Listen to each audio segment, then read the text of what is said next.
Students, जैसे कि हम प्रीवियस लेक्चर में ऑलरेडी प्रोडक्ट लाइफ साइकिल का मीनिंग देख चुके हैं, इसकी मान्यताएं देख चुके हैं कि प्रत्येक उत्पाद का एक जीवन चक्र होता है और अलग अलग अवस्थाओं के अनुसार यह जीवन चक्र चलता है।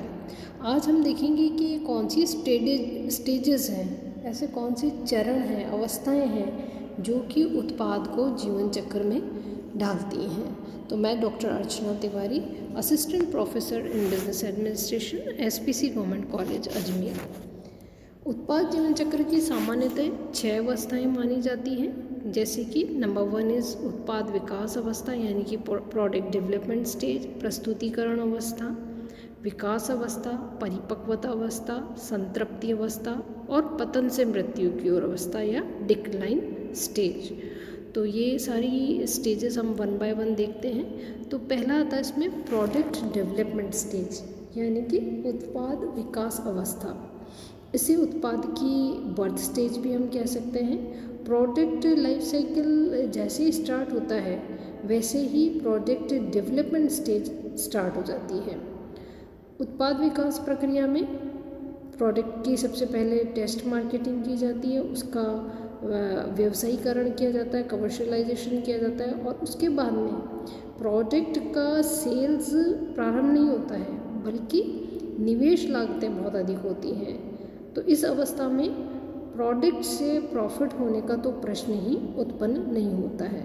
तो ये पहली स्टेज होती है प्रोडक्ट डेवलपमेंट स्टेज, जिसमें कि ये जानकारी दी जाती है कि प्रोडक्ट कौन सा स्टार्ट किया जाएगा। सेकेंड इसकी स्टेज आती है प्रोडक्ट डेवलपमेंट स्टेज के बाद में इंट्रोडक्शन स्टेज।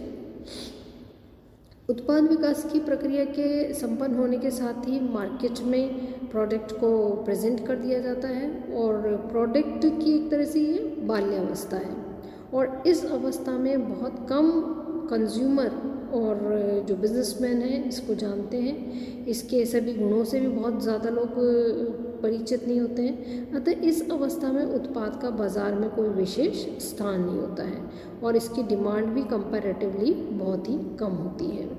तो संक्षेप में हम कह सकते हैं कि उत्पाद की मांग बहुत कम होती है, मांग में वृद्धि दर भी बहुत कम होती है, कुछ उपभोक्ताओं तक ही सीमित रहती है और उत्पाद से लाभ भी बहुत कम होते हैं और कम प्रॉफिट या लॉस के कारण उत्पादन और संवर्धन लागतों का अधिक होना ही होता है और माल के वितरण के लिए मीडिएटर्स को अट्रैक्ट करने के लिए, माल का भंडार बनाने के लिए बहुत अधिक धन की आवश्यकता पड़ती है और इसी तरह से जो प्रमोशनल सोर्सेज हैं उन पर भी बहुत ज़्यादा व्यय होता है। तो उत्पाद प्रवेश अवस्था में कई संस्थाएं अलग अलग प्रकार की विपणन व्यूह रचनाएँ अपना सकती हैं। कुछ संस्थाएं ऊंचे मूल्य एवं कम संवर्धन खर्च की रणनीति अपनाती हैं और ये स्ट्रेटजी तब तक काम कर सकती है जबकि अधिकांश उपभोक्ता उत्पाद के बारे में जानते हों और अधिक मूल्य देने के लिए भी तैयार हों।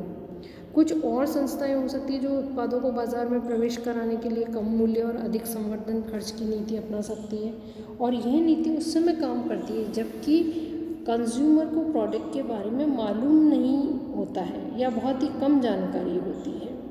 और कुछ संस्थाएं अपनी अग्रणी स्थान बनाए रखती हैं और वो शुरू से ही जैसे ही प्रवेश होता है उत्पाद का तब से ही हाई प्राइसिंग रख सकती है। नेक्स्ट आती है ग्रोथ स्टेज। अगर प्रोडक्ट मार्केट में प्रवेश करते ही उपभोक्ताओं को सेटिस्फेक्शन देता है तो वह विकास अवस्था को प्राप्त करता है और इस अवस्था में उत्पाद का विक्रय बहुत तेज़ी से बढ़ता है, इसका ग्राफ बहुत ऊंचाई तक जाता है और विद्यमान उपभोक्ता तो उत्पाद का क्रय करने के साथ ही नए उपभोक्ता भी उत्पाद क्रय करने लगते हैं और जो सेटिस्फाइड कंज्यूमर्स होते हैं वो प्रोडक्ट के तारीफ करने से उत्पाद का विक्रय और भी तेज़ गति से बढ़ता है और उत्पाद का विक्रय बढ़ते जाने से बाज़ार में नए कॉम्पिटिटर्स भी जन्म लेने लगते हैं क्योंकि नए कॉम्पिटिटर्स को लगता है कि इस फील्ड में प्रॉफिट मैक्सिमाइजेशन हो सकता है और उसका रिजल्ट निकलता है कि बाज़ार का डेवलपमेंट होने लगता है, विस्तृत होने लगता है, मध्यस्थों की संख्या बढ़ जाती है और मूल्य संवर्धनात्मक व्यय आदि का स्तर भी सामान्यतः इस स्टेज में पूर्ववत ही बना रहता है। उत्पाद विकास अवस्था में लाभों में वृद्धि होती है और इसका प्रमुख कारण विक्रय संवर्धन और उत्पादन की लागतें समान बनी रहती है और इस अवस्था में संस्था अपने विकास को तेज रखने पर ध्यान रखती है। वह उत्पादों के क्वालिटी को इम्प्रूव करने के लिए या नए लक्षणों का विकास करने पर भी ध्यान देती है।